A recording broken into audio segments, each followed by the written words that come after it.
I promised myself last night that I would make this tape. I don't want to because I don't know how it's going to go.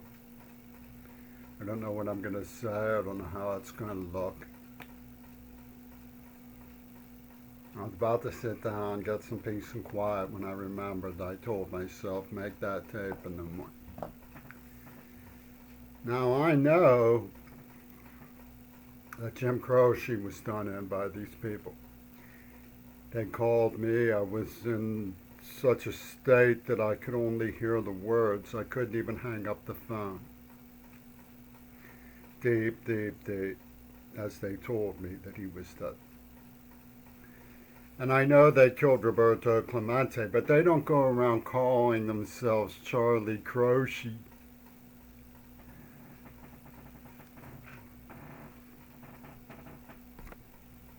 So I'm not going to bang on and on to the effect that I obviously don't trust them or their misuse of namesakes.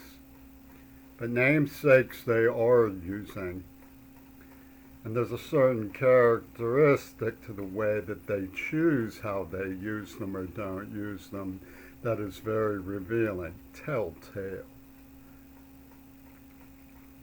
So I wanted you to have a look at what it would be to be in the monstrous situation of being accused of something you knew nothing about.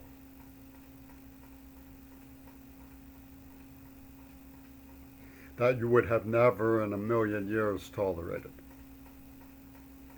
In order to defend the people who actually did it. Now you're saying to yourself, the overriding issue in this is John Lennon really died.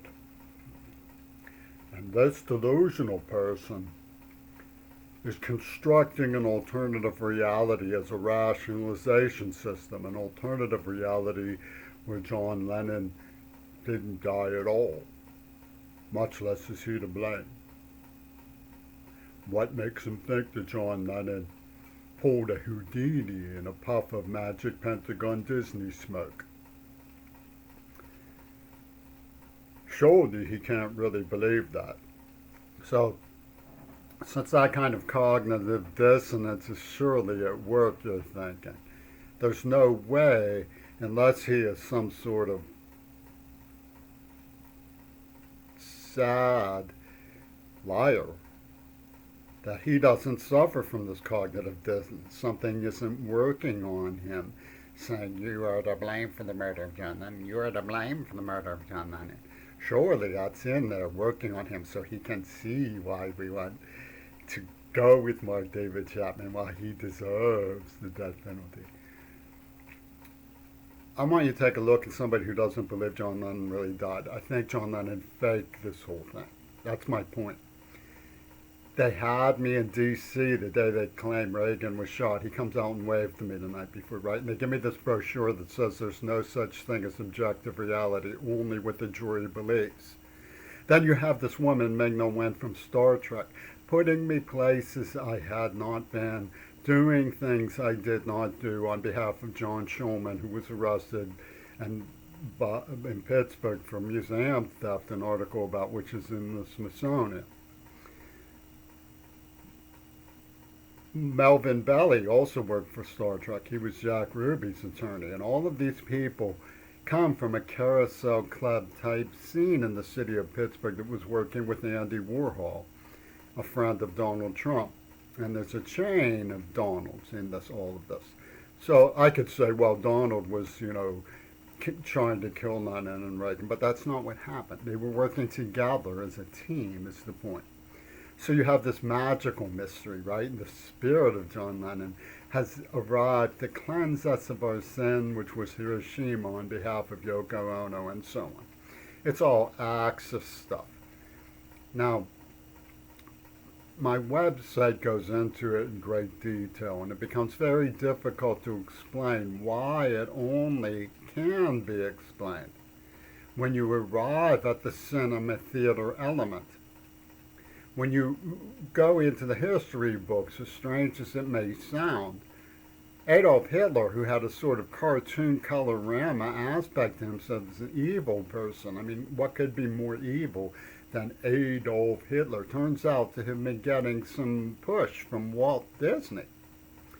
So you have this whole panorama of the greatest racists in American history, like D.W. Griffith, who made the KKK celebrating Birth of a Nation, working behind the scenes and promoting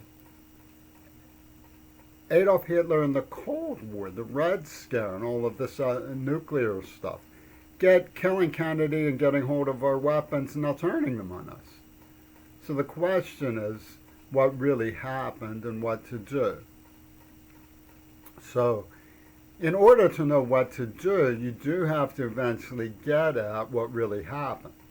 And there's an obstacle there because they claim what really happened is John Lennon died. He was the hero. Only he matters. And the other stuff that these people are doing, they might as well call it Lenin's revenge, when really it's Hitler's revenge.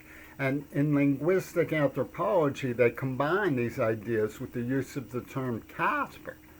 Friendly fascism, the friendly ghost. They evidently had Hitler in Argentina. Now, I promised myself I would make this film. I don't really want to, but there it is. It's done. If I get this uploaded, you can, make your own critique of it, But I want to make sure that you understand what I'm saying and that you get a look at the person, Did he blank? Is there cognitive dissonance in there? Of course, I believe that. If you read my poem Astronaut in a Paper Cup, I actually believed that the people who were Lenin's friends just decided to jump ship because the money was in it.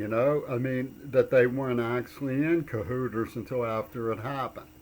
And that's, a totally implausible explanation when you look at the sequence of chronology. I mean, you might ask yourself, why would they do it? Oh, well, they disagreed with him, John Lennon was John Lennon and we're us, right? So how is he their martyr if they disagreed with him? It doesn't make any sense. Did they all kill him, like Murder on the Orient Express? No, that's not what happened. He was the brains behind it. He made all of this passionate contradiction to stir things up. He was getting even. The British, they sang, "We won the war." They didn't want America in the boat with them. They didn't, they had their own ideas about how to run this country too. So they're just going to grab it and fuck you, America. We're going to lie to you and get over on you, and just get used to it.